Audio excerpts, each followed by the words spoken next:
Well, it would help if I had turned the camera around. Morning, how are you all? Everything's going to be in reverse because I'm using the front side of the camera. So I'm going to just if we look at this panel, this is on the rear bumper. So you can see where it's got a couple of deep scratches in it. I've sanded back the worst of them. And what we're going to do is, is we're going to use some UV filler, which is just here.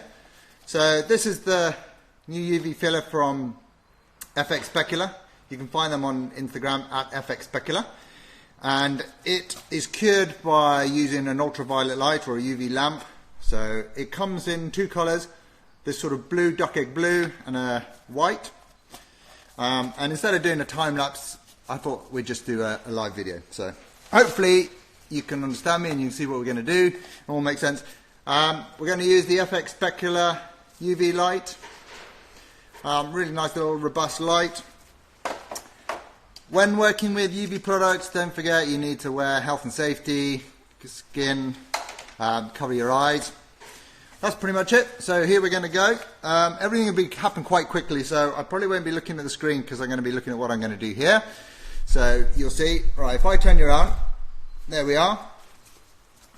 And literally all you're going to do is, you don't want to put more than 3 ml of this stuff on.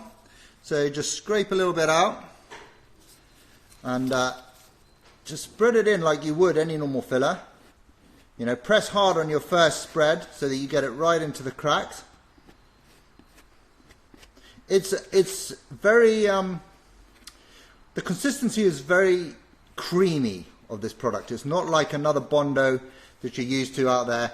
It has a very creamy feel to it. So sometimes you don't think you've applied it very well, but you have, because it has to be translucent. It doesn't look like you've actually got it everywhere, but when we come to sand it in a moment, you'll see that we have. So that's it. Those are those two areas. It's as simple as that.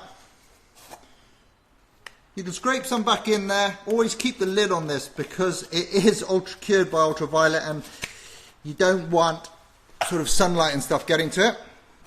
So goggles on, which you can't really see me, but let's move you back a bit. Goggles on, gloves, and try and reduce any exposure to skin.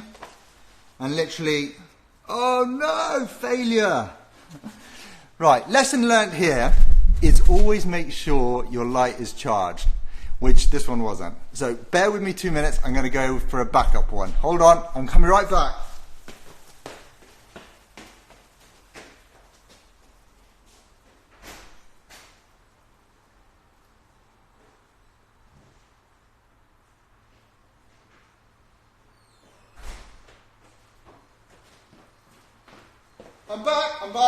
I'm back. So I actually thought I had enough charge left in that lamp because I used it the other day and I thought there was enough battery power still left in there, but there wasn't. So we're going to have to go for the Tesla now, which I know is charged. Alright, so we're going for the Tesla and I know this one's charged up. Goggles back on, panel. So you only need to do this for sort of 10 seconds. 1, 2, 3, 4, 5, 6, 7, 8, 9, 10. Just do this lower section. A little bit more. There you go. That's it. It's cured. That's how quick. Oh yeah, Tony, you're biased. If you don't know Tony from Paint by Tony, check him out. This is him, UV Gang. He's the king of the gang. So check him out. His work is great. So we're just going to use a little DA sander and just sand this back. Although it's got an extraction system on it, we'll put the mask on as well. Right. Can you see that? Great.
keep you guys hanging on and watching me sand all the time, but this is going to give you the idea. So I'm going to take you in now, and you can see how it's already filled that in, and literally that's how quick it is. So 10 seconds. What grit are you using to sand down first? Well, normally what I would probably, this product actually sands really well. This live demo I've done here, like typical, like any sort of demo, didn't quite work as planned. So normally I would use a 180, 240 would be perfect for sanding this UV filler, Bondo. I don't think you need to go any lower than 180 because it would just be too coarse and you'd just be chewing up the plastic. So 180 minimum, 240 probably pretty good. So yeah, that's it. If you've got any more questions, this product will be on the market soon. Can you use it without having a ultraviolet lamp? No, you can't. Maybe if you live in a nice sunny country where you get loads of sun, in the heat of the day you probably could. It will cure it there because you apply it quite thin. But really, to make sure it's cured, you need to have a proper UV lamp. And several of those on the market. But the ones that I use here and I really like are the FX Specular, the Tesla, and the Hedson UV Spot Cure. That's the biggest one out of that range. But yeah, definitely something worth looking at, and hopefully you'll see a lot more sort of UV products on the market this year. So right, that's it.